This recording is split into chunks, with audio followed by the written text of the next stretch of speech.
And can you tell me about your token and how it works? Yeah, so the use case, listen, we feel that when it comes to our token sale, that we're setting also the highest standard for token sales, not just from a compliance end, but in the sense of we've been in the market for 1.5 years.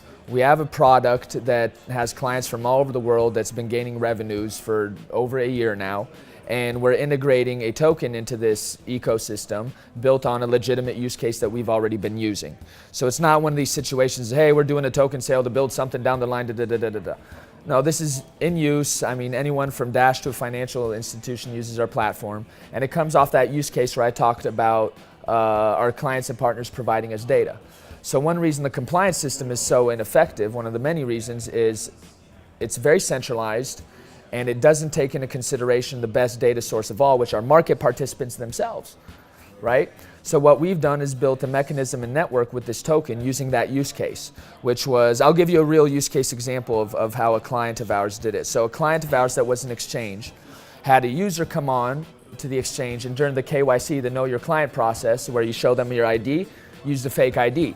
The exchange caught that, provided us the evidence. We went through it, saw it was legit, implemented that into our platform, so therefore that wallet now had an increased risk rating and another flag based off that action of attempting to defraud that exchange. And then underneath it on our report, we also say, okay, source, third-party source of this data is this exchange, right? So in this case, it increased their risk rating. But really our end goal, one of our big visions, even before Coinfirm was ever called Coinfirm, relates towards financial inclusion and exclusion. So because the compliance system is so ineffective, it doesn't discriminate based off individuals and their actions. It kind of throws like a high-risk ban on a country. That's why African nations, certain Asian nations, the people there have such a hard time entering the global financial ecosystem. It's because they're deemed high risk, not based off their individual actions, but just based off the issues of the region or the nation.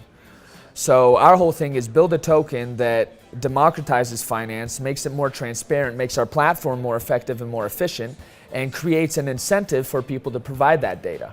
So when they provide us legitimate data and we integrate it, like in that use case, we reward them with a token that they can use on our platform for services they need anyways. And let's say it's we got a project in Nigeria. So let's say it's some entrepreneur in Nigeria who's been transacting around crypto for a couple years with people all over the world. And just because he's in Nigeria, he's treated the way people in high-risk areas are treated. We want a system where his counterparties, his partners, his clients can provide us data that he's legit, that he's good. Here's the blockchain, here's our transactions, here's the evidence. We go through it, if it's legit and implement it, his risk rating could be potentially lowered. That could potentially open up him to the global financial system more. So that's the way you're really changing the game. Have you got competitors trying to do the same thing? Around this specific mechanism and model with the token, or about the platform overall? More generally. There's a couple competitors for the platform overall. We've been AML and compliance focused from day one. That kind of makes us unique. Our blockchain agnosticism makes us unique. So we're working with blockchains. One of the blockchains we're integrating this year into the platform is based in Asia. One of the bigger ones out there. So we differentiate ourselves in certain ways. But listen, we wouldn't be doing something right if there was no competition. So there's a few.